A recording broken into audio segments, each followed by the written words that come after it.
In the dead of winter, February 1959, 9 seasoned Soviet hikers set out across the silent expanse of the northern Ural Mountains. They were young, disciplined and experienced, led by 23-year-old engineering student Igor Dyatlov. Their route would take them toward a barren slope known by the local Mansi people as Kholat Syakhl, or Dead Mountain. They never made it back.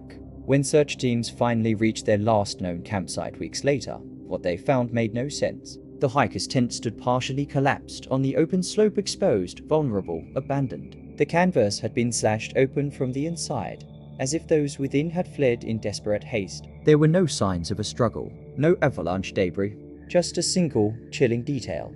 Footprints in the snow leading away from the tent, some barefoot, some in thin socks, all descending calmly into the darkness. The bodies were discovered over the following weeks, scattered across the frozen wilderness. 2 were found beneath a cedar tree, clad only in underwear, their hands burned as if they had tried to climb for safety. 3 others lay between the tree and the tent, positioned as though they had been attempting to return. Months later, when the snow began to thaw, the remaining 4 were uncovered in a ravine. That is when the mystery deepened. Autopsies revealed catastrophic internal injuries, crushed ribs, fractured skulls comparable to the force of a car crash. Yet there were no corresponding external wounds. 1 victim was missing her tongue, another had no eyes. Traces of radiation were detected on some clothing. Official reports concluded the group died due to a compelling natural force, but offered no further explanation. Over the decades, theories have multiplied. A covert Soviet weapons test, an avalanche triggered by unstable snowpack,